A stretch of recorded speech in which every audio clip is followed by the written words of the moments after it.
بسم اللہ الرحمن الرحیم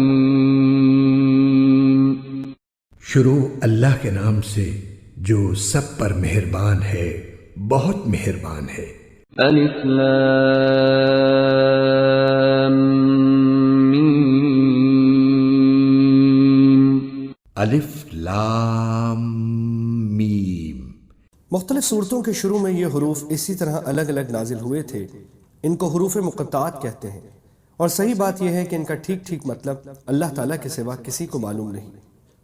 یہ اللہ تعالیٰ کی کتاب کا ایک راز ہے جس کی تحقیق میں پڑھنے کی ضرورت نہیں، اور عقیدہ یا عمل کا کوئی مسئلہ ان کے سمجھنے پر موقوف نہیں۔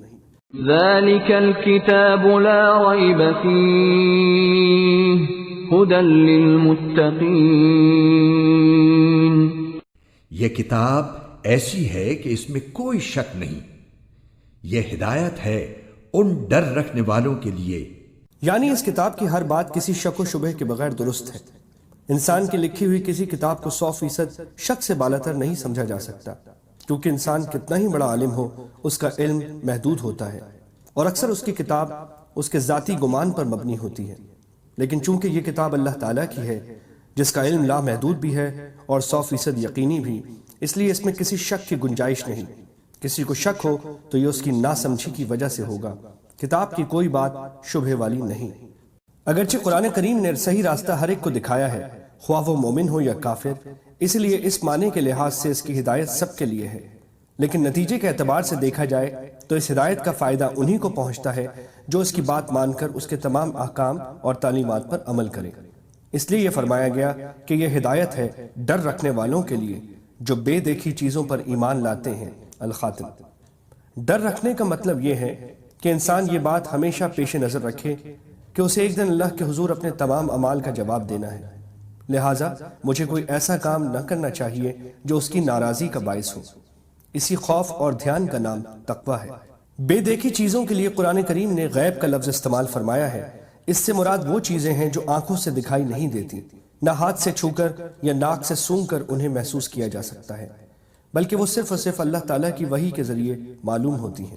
یعنی یا تو قرآن کریم میں ان کا ذکر ہے یا آن حضرت صلی اللہ علیہ وسلم نے وحی کے ذریعے وہ باتیں معلوم کر کے ہمیں بتائی ہیں، مثلا اللہ تعالیٰ کی صفات، جنت و دوزخ کے حالات، فرشتے وغیرہ۔ یہاں اللہ کے نیک بندوں کی یہ تعریف کی جا رہی ہے کہ یہ لوگ صرف اللہ تعالیٰ اور اس کے رسول صلی اللہ علیہ وسلم کے ارشادات پر یقین کر کے ان چیزوں کو دل سے مانتے ہیں جو انہوں نے آنکھوں سے نہیں دیکھی۔ یہ دنیا چونکہ امتحان کی جگہ ہے، اس لیے اگر یہ چیزیں آنکھوں سے نظر آ جاتی اور پھر کوئی شخص ان پر ایمان لاتا تو کوئی امتحان نہ ہوتا۔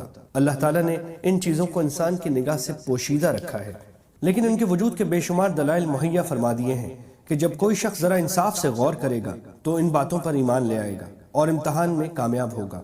قرآن کریم نے بھی وہ دلائل بیان فرمائے جو انشاءاللہ آگے آتے رہیں گے۔ ضرورت صرف اس بات کی ہے کہ قرآن کریم کو حق طلبی کے جذبے سے غیر جانبدار ہو کر پڑھا جائے اور یہ خیال دل میں رکھا جائے کہ یہ معاملہ ایسا نہیں ہے کہ اس میں لاپرواہی برتی جائے۔ یہ انسان کی ہمیشہ کی زندگی کی بہتری اور تباہی کا معاملہ ہے، لہٰذا یہ ڈر دل میں ہونا چاہیے کہ کہیں میری نفسانی خواہشات قرآن کریم کے دلائل ٹھیک ٹھیک سمجھنے میں رکاوٹ نہ بن جائیں۔ اس لیے مجھے اس کی دی ہوئی ہدایت کو تلاش حق کے جذبے سے پڑھنا چاہیے اور پہلے سے دل میں جمے ہوئے خیالات سے ذہن کو خالی کر کے پڑھنا چاہیے تاکہ مجھے واقعی ہدایت نصیب ہو۔ یہ ہدایت ہے ڈر رکھنے والوں کے لیے کا ایک مطلب یہ بھی ہے الذين يؤمنون بالغيب ويقيمون الصلاة ومما رزقناهم ينفقون، جو بے دیکھی چیزوں پر ایمان لاتے ہیں اور نماز قائم کرتے ہیں اور جو کچھ ہم نے انہیں دیا ہے اس میں سے اللہ کی خوشنودی کے کاموں میں خرچ کرتے ہیں۔ جو لوگ قرآن کریم کی ہدایت سے فائدہ اٹھاتے ہیں، یہاں ان کی اہم صفات بیان فرمائی گئی ہیں۔ ان میں سب سے پہلی صفت تو یہ ہے کہ وہ غیب یا ان دیکھی چیزوں پر ایمان لاتے ہیں، جس کی تفصیل پیچھے گزری۔ اس میں تمام ایمانیات داخل ہو گئے، جس کا خلاصہ یہ ہے کہ جو کچھ اللہ تعالیٰ نے قرآن کریم میں بیان فرمایا یا جو کچھ نبی اکرم صلی اللہ علیہ وسلم نے ارشاد فرمایا ان سب پر ایمان لاتے ہیں۔ دوسری چیز نماز قائم کرنا بیان کی گئی جو بدنی عبادتوں میں سب سے اہم ہے، اور تیسری چیز اپنے مال میں سے اللہ تعالیٰ کے راستے میں خرچ کرنا ہے جس میں زکوٰۃ و صدقات آ جاتے ہیں جو مالی عبادت ہے۔ والذین یؤمنون بما انزل الیک وما انزل من قبلک وبالآخرۃ هم یوقنون، اور جو اس وحی پر بھی ایمان لاتے ہیں جو آپ پر اتاری گئی اور اس پر بھی جو آپ سے پہلے اتاری گئی، اور آخرت پر وہ مکمل یقین رکھتے ہیں۔ یعنی اس بات پر ایمان رکھتے ہیں کہ جو وحی حضور اقدس صلی اللہ علیہ وسلم پر اتاری گئی وہ بھی بالکل سچی ہے، اور جو آپ سے پہلے انبیاء کرام علیہم السلام مثلاً حضرت موسیٰ یا حضرت عیسیٰ علیہم السلام پر نازل کی گئی تھی وہ بھی بالکل سچی تھی، اگرچہ بعد میں لوگوں نے اسے ٹھیک ٹھیک محفوظ نہ رکھا بلکہ اس میں تحریف کر دی۔ اس آیت میں ایک لطیف اشارہ اس طرف بھی موجود ہے کہ وحی کا سلسلہ حضرت صلی اللہ علیہ وسلم پر ختم ہو گیا۔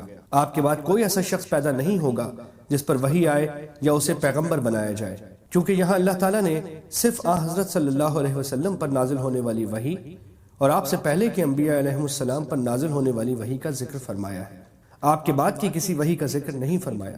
اگر آپ کے بعد بھی کوئی نیا پیغمبر آنے والا ہوتا یا اس کی وحی پر ایمان لانا ضروری ہوتا تو اس کو بھی یہاں بیان فرمایا جاتا، جیسا کہ پچھلے پیغمبروں سے یہ عہد لیا گیا تھا کہ آپ حضرات کے بعد حضور نبی کریم صلی اللہ علیہ وسلم تشریف لانے والے ہیں، آپ کو بھی ان پر ایمان رکھنا ہوگا۔ آخرت سے مراد وہ زندگی ہے جو مرنے کے بعد حاصل ہوگی اور جو ہمیشہ کے لیے ہوگی، اور اس میں ہر بندے کو دنیا میں بھی کیے ہوئے اعمال کا حساب دینا ہوگا، اور اسی کی بنیاد پر یہ فیصلہ ہوگا کہ وہ جنت میں جائے گا یا جہنم میں۔ اگرچہ یہ آخرت بھی ان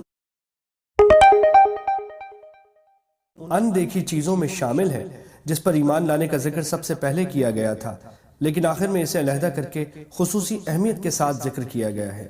شاید اس کی وجہ یہ ہے کہ آخرت کا عقیدہ ہی در حقیقت انسان کی سوچ اور اس کی عملی زندگی کو صحیح راستے پر رکھتا ہے۔ جو انسان یہ یقین رکھتا ہو کہ ایک دن مجھے اللہ کے سامنے پیش ہو کر اپنے ہر عمل کا جواب دینا ہے، وہ کسی گناہ یا جرم کے ارتکاب پر کبھی ڈھٹائی کے ساتھ آمادہ نہیں ہوگا۔ اولئک علی ھدی من ربہم واولئک ھم المفلحون، یہ ہیں وہ لوگ جو اپنے پروردگار کی طرف سے صحیح راستے پر ہیں، اور یہی وہ لوگ ہیں جو فلاح پانے والے ہیں۔